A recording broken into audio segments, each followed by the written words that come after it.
유일하게 단 한 편, 시편 90편만 모세의 시로 되어 있어요. 이 시에는 죄와 질고로 점철된 삶을 살다가 마침내 죽어 흙으로 돌아가야 하는 인생의 유한성, 연약성, 그리고 무상함을 보여주는 그런 내용이에요. 본 시는 출애굽한 선민 이스라엘 백성들이 광야에서 하나님의 큰 은혜와 축복 속에 살았음에도 불구하고 항상 불평원만, 불신앙적인 행동으로 인하여 여호수아와 갈렙을 제외한 출애굽 1세들이 장정만 60만이었는데 어린아이와 여자, 노인까지 한다면 거의 250만, 300만 가까이 될 터인데 출애굽 1세들이 다 광야에서 다 죽었어요. 여호수아와 갈렙 두 사람밖에는 들어가지 못했어요.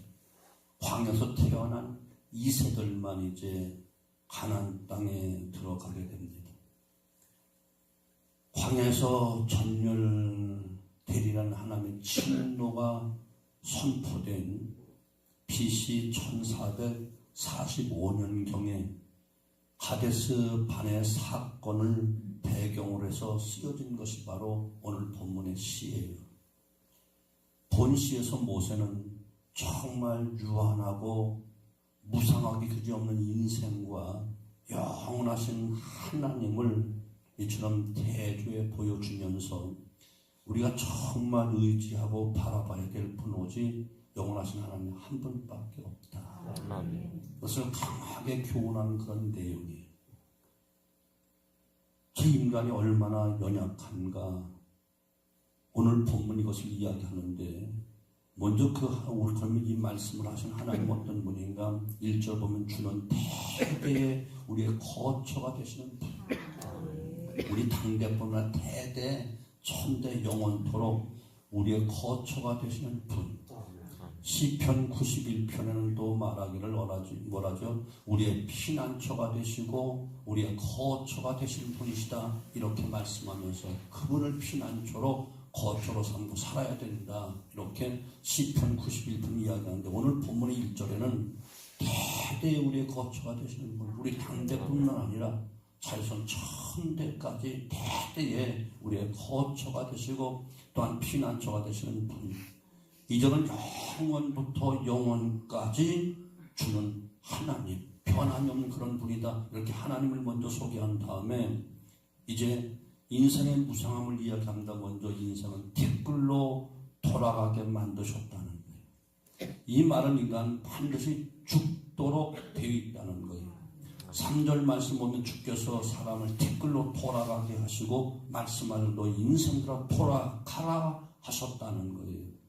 여기에서 모세는 티끌로 인생을 비유함으로써 인생의 무상함과 연약함을 잘 보여주고 있는 거예요. 티끌이에요. 지금 우리가 아무리 꾸미고 있어봤자 티끌이라니까. 또 주목해야 될 것은 티끌로 돌아가게 하시고 라는 말과 인생은 돌아가라 하셨사온 이 말이 중요한 거예요.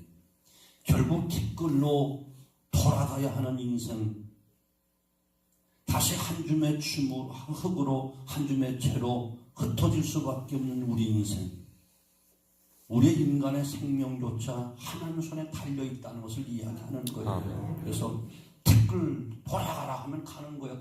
그날 바로 가는 거야. 돌아가라 말씀하시면 오늘 한순간에 다 티끌로 먼지로 다시 한 줌의 재로 돌아가는 거예요.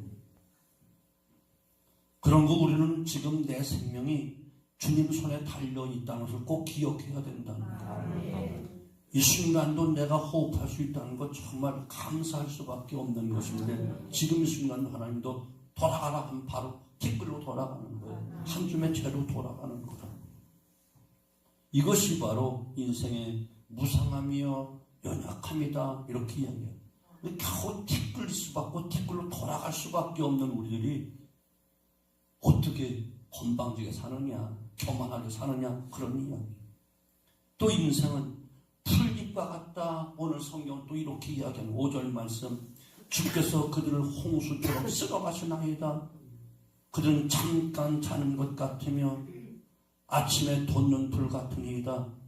푸른 아침에 꽃이 피어 자라다가 저녁엔 시들어 마르나이다. 아침에 피어 자라다가 저녁에 아궁지에 들어가는 인생이다. 그런 이야기라는 말이에요. 이것을 시편 103편 15절에 인생은 그날이 풀과 같으며 그 영화가 들의 꽃과 같은 이이다. 야고보서 4장 14절 말씀 인생은 안개로 또 비유하는 거예요. 내일 일 너희가 알지 못하는도다. 너희 생명이 무엇이냐? 너는 잠깐 보이다가 없어지는 안개니라 말씀하고 있고, 오늘 본문도 4절 말씀 밤의 한순간 같은 것, 밤의 한순간 같은 것, 5절은 잠깐 자는 것 같은 것이 우리 인생이라는 거예요. 잠깐 자는 것 같은 거야. 낮잠 잠깐 자는 그 인생이라는 거예요. 아침 안개같이 쫙 피는데 해가 돋는 순간 안개가 사라진 것 같이, 그것이 바로 우리 인생이라는 거예요. 잠깐 보이다가 없어지는 거예요. 밤의 한 경점 같은 거다. 모세가 이렇게 인생의 무상함을 노래하고 있는 것은 이렇게 하찮은 인생을 우리가 살고 있거늘 왜 아웅다웅하느냐고요. 그야말로 송주 가마골에 기록한 건 사랑할 날도 얼마 안 남았는데 왜 비유하면서 살았냐. 어찌하여 하나님을 반역하며 거역하며 살겠느냐, 이걸 질책하고 있는 거예요. 우리 인생은 저녁에 아궁지에 다 없어질 수밖에 없는 한 줌의 풀과 같은 것이고, 잠깐 자욱하게 끼었다가 태양빛이 다 사라진 아침 안개 같은 인생. 이것은 가정에서 이렇게 될 거야 이런 가정에서 하는 것이 아니고 우리가 보고 있는 거라니까요. 보고 있다니까요. 본문에서 말씀하고 있는 사실이 바로 모세가 철저하게 깨달은 것이고, 실제로 우리가 살아가는 삶의 자리고, 그건 변함없는 진리라는 거예요. 부귀영화도 잠깐이고 그 지식도 잠깐이고, 이제 어떤 자세로 살아가야 할 것이냐, 이것을 깨닫게 해주기 위해서 모세가 아주 신중하게 하는 말씀이에요. 아마 모세가 너무 마음 아팠겠지요. 그 백성을 위해서 얼마나 고생을 했어. 40년 동안 애굽의 바로왕과의 그 다툼에서 열 가지 재앙을 통해서 그들을 끌어내지요. 홍해바다 앞에서 그들을 또 살려내서 몸부림치며 기도하지요. 얼마나 암담했겠어. 그때 마실 물이 없다고 아우성 필 때, 반석에 샘물나게 기적을 낼 때 그저 가만히 되는 게 아니라 그때마다 그냥 수많은 그 백성들이 원망하면 모세는 그때마다 얼마나 안절부절했겠어. 몸부림치고 기도하여 반석에 샘물나게 하지요. 구름기나 불기둥으로 인도함을 받으면서도 늘 불평원망하지요. 만나와 메추라기 먹으면서도 그냥 하나님을 원망하고 어떡하면 돌로 모세를 치려고 그러는, 그럴 때마다 모세가 얼마나 정말 하나님과 백성들 사이에서 몸부림쳤겠느냐. 그 7절 말씀 보면 뭐라고 그러죠? 우리는 주의 노에 소멸되며 주의 분내심에 놀라나이다. 다 놀래버렸어. 그냥 애굽에서 큰 기적같이 보내주고 홍해바다 건너고 광야에서 지금까지 했는데 그들이 다 거기에서 죽는 거 보고 놀래버렸다니까. 한순간에 싹 죽어본 40년 그 사이에 60만, 약 250만이 다 죽어버리고 묘소 갈래 두 사람만 들어가고 그 후손들만 들어가도 놀랄 수밖에 없지. 아마 1000년만 살 줄 알았지. 애굽의 바로왕을 다 물리치고 또한 홍해바다를 간다고 반석에 샘물나게 이처럼 도와줘서 우리를 죽일 일은 없겠지 했겠지. 천만의 말씀 한순간에 싹. 고라와 다단과 온과 그 250명의 족장 한순간에 그냥 그 불평원망하고 반역하는 것들 다 한순간에 땅에 갈라 죽는 꼴도 보여줬지요. 그냥 막 죽는 그 모습을 모세가 얼마나 마음이 아팠겠어. 우리는 주의 노에 소멸되고 주의 분내심에 놀라나이다. 9절에 보면 평생이 순식간에 순식간에, 평생에 순식간에 사라진 거예요. 이것이 인생이라는 거예요. 그럼 모세 시대 살던 그들만 그런 거예요? 오늘 우리는 안 그런 거예요. 과학을 자랑하고 의학을 자랑하고 뭐 문화 문명 자랑하지만 한순간에 가는 거예요. 한순간에. 자, 아침 한개 갖고 풀의 꽃 같고 정말 허무한 인생을 살아가는데 그나마도 또 그 인생은 수고와 슬픔으로만 가득 차 있다는 거예요. 10절 말씀, 우리의 연수가 70이요 강건한 80이요 그 연수의 자랑은 수고와 슬픔뿐이요 신속기간이 우리가 날아갑니다. 모세는 말하기를 인생에 자랑할 것이 하나도 없다는 거야. 대단한 모세, 그럼 우리는 얼마나 위대한 종이, 얼마나 위대한 사람이. 그런데 그가 보니 자랑할 것은 수고와 슬픔밖에 없다는 거야. 매일같이 그 백성들 죽어가는 거 보니 매일같이 슬퍼할 수밖에 없었을 것이고, 그 광야에서도 그들과 함께 또 생활하는 매일같이 수고할 수밖에 없었던 것이고, 아무리 지혜를 쌓아서 행동하고 아무리 온 능력을 힘을 모든 무엇을 한다 할지라도 다 괴로운 삶이었다, 슬픔의 삶이었다, 수고하는 삶이었다, 이렇게 말씀하고 있습니다. 그 이유는 무엇이지요? 바로 하나님이 죄악으로 오염된 인생을 이렇게 만드셨다. 이렇게 할 수밖에 없다. 왜 죄를 이용하십니까? 아멘. 그러면서 오늘 모세가 인생의 허무함을 이와 같이 노래하고 무상함을 이야기하는 것은 그것은 어떤 아무것도 아니야, 이제 끝이야, 그것을 이야기하는 것이 아니고, 그러기에 정신 차려, 그러기에 하나님 바로 믿어, 이것을 강조하려고 하시는 말씀입니다. 이거 되시죠? 그 12절 말씀에 우리에게 우리 날 계수함을 가르치사 지혜로운 마음을 얻게 하소서. 이것이 오늘 아침에 우리가 꼭 기억해야 될 우리 지혜로운 마음. 인간의 지혜를 가지고 그냥 몸부림치고 아무리 봐도 안 돼. 진짜 하나님이 주시는 소피아의 지혜를 가지고 너의 나를 계수해봐. 아멘. 인간의 잔머리 잔깨 가지고 살려고 하지 말고 하나님 주시는 지혜, 솔로몬이 구했던 그 지혜, 다니엘에게 줬던 그 지혜, 오늘 모세가 하나님 지혜로운 마음 주어서 우리 날 계수할 수 있는 지혜를 주세요. 이 소피아의 지혜. 이 소피아의 지혜는 뭐냐? 멀리 본다. 내 인생길을 멀리 보라는 거예요. 오늘만 보지 말고 멀리 본다.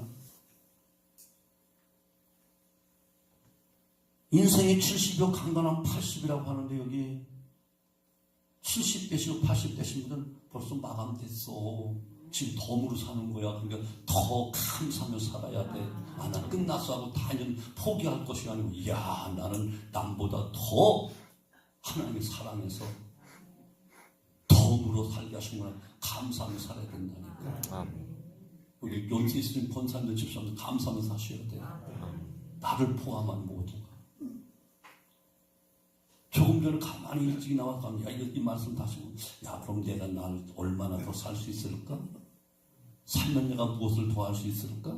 그 생각해 봤어. 그럼 내 삶을 딱딱딱 끊었을 거니까, 아, 이 정도는 살 수 있을까? 그러니까 생각하게 되더라. 멀리 본다. 10년 후에, 20년 후에, 30년 후에, 30년 후에 보면 여기 딱 절반밖에 안 보이겠는데,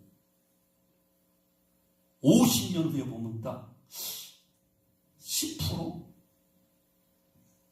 근데 잠깐 가. 멀리 봅니다. 잘 깨닫는다. 깨닫는 게 가장 큰 은혜라고 하잖아요. 깨달아야 된다. 깨달으면 뭐야? 그 다음에 선택을 바로 해야지. 선택을 바로 한다. 그리고 하나님을 기쁘시게 한다. 하나님과 함께 하나님을 기쁘시게 한다. 왜? 그분이 나를 붙잡아주면 영원히 살 수 있게. 그분을 믿으면 영생을 얻기 때문에. 아멘. 사랑하는 성도는 우리날 계수하는 지혜가 있어야 되는 거예요. 천년 만년 살 것이냐 착각하지 말라. 우리가 우리 연수가 70이요 강간하면 80이라도 물론 뭐 의학이 발달하고 과학이 발달하니까 조금 더 살 수는 있겠죠. 장수 시대라고 이야기하죠. 주변에 뭐 90세, 100세 사시는 분 종종 있죠. 그런데 그분들요 1%도 안 되는 거예요. 평균 수명이 75세에서 80세 폭이에요. 평균으로 보면 90세, 100세 사신 건 아주 극히 1%지 다 그렇게 사는 건 아니라니까. 또 모든 것이 다 보장되고 안전되면 그분들은 그래도 그나마도 괜찮은데 목숨만 붙어있지 요양원에서 아니면 자녀들에게 그저 주변 사람들에게 정말 어렵게 사는 건 사는 것도 아니잖아요. 어쩔 수 없이 사는 것이고 죽을 수 없이 사는 것이잖아요. 아멘. 모세처럼 눈이 흐려지지 않고 기력이 세하지 않고 110 사는 것은 110도 살아야 돼. 그 생각 살 수 있어. 지난주에 어떤 집사님 말씀하시더라고. 미국에서 새로 개발된 좋은 약이 있는데 그 약을 먹으면 세포나 모든 다 살아나서 30년을 더 산대. 그러면서 목사님은 30년 더 살아야 된다고. 그 약이 이제 2005년도에 5년 후에 나오는데 5년 정도면 충분히 나온다고. 목사님 그거 꼭 사드려서 오래 살겠는데 깜짝 놀랐어. 그러지 말라고. 절대로 그러지 말라고. 그래서 사는 성도분, 그렇다고 그 약이 있으면 그거 다 사먹을 수 있겠어요? 또 사먹어본들 무슨 뭐 큰 영화를 보겠어요? 아니에요. 사랑하는 성도분, 오늘이 중요하다. 내일은 내 날이 아니에요. 어제도 내 날 과거 왕년 이야기받다 다 소용없어. 왕년에 한 가닥 안 한 사람 하나도 없더라고. 내일을 아무리 계획한다 할지라도 계획일 뿐이지 보장된 건 없어. 아침 한개 같은 하나님 한순간 돌아가라 하면 생때 같은 사람이 돌아가. 멀리 보십시오. 황당하지 말고 마음을 넓히고 다 수고하는 인생이요 슬픔의 삶을 살아가는 인생이기 때문에 할 수만 있으면 더 위로하고 격려하고 도와주면서 아멘. 가만히 있어도 쓰러질 터인데 쓰러뜨릴 필요 없잖아.